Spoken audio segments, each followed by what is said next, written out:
दरेकर आहेत आपल्यासोबत। दरेकरजी, दोन भाऊ एकत्र येणार हे आता जवळपास निश्चित झाल्यासारखं मानण्यात येतंय, अजून कन्फर्म नाहीये पण मानण्यात येतंय।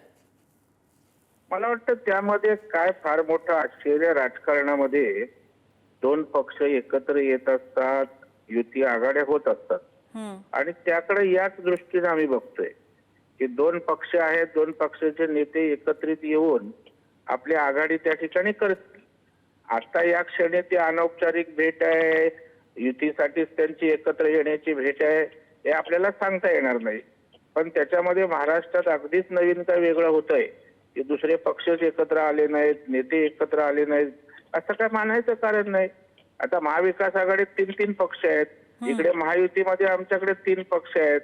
त्याच्यामुळं आज त्यांना जर उद्धवजी ठाकरे साहेबांना एवढ्या वर्षांना त्यांची गरज भासत असेल, आठवण येत असेल, तर आता त्यांनी ठरवायचं आहे।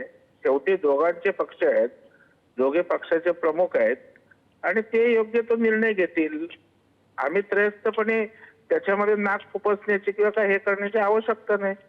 दोन पक्ष एकत्र येणं एवढ्यापुरतच बघतो मी। दरेकरजी, चर्चा अशी आहे की दोन ठाकरे जर एकत्र आले तर मुंबईमध्ये त्यांची मॅग्निट्यूड ही मल्टिपल होते, म्हणजे 1+1=2 पेक्षा एक ते मल्टिप्लाय होते, अधिक होण्याऐवजी असा एक अंदाज बांधला जातो। ताकद त्यांची खूप वाढेल असं म्हटलं जातंय। हे चर्चा तुम्ही कुठे ऐकलीत मला कल्पना नाही, हा अंदाज तुम्ही बांधलेला आहे। अशा प्रकारची चर्चा किंवा अंदाज अजिबात नाही।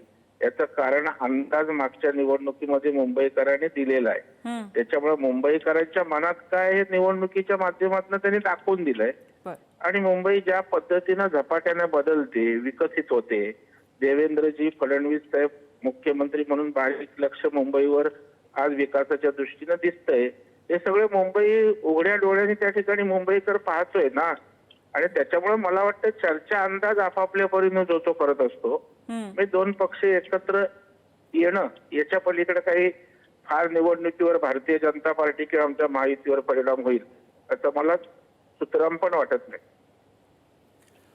दरेकरजी, धन्यवाद, आपण पुढारी न्यूजची बातचीत केली त्याबद्दल। आणि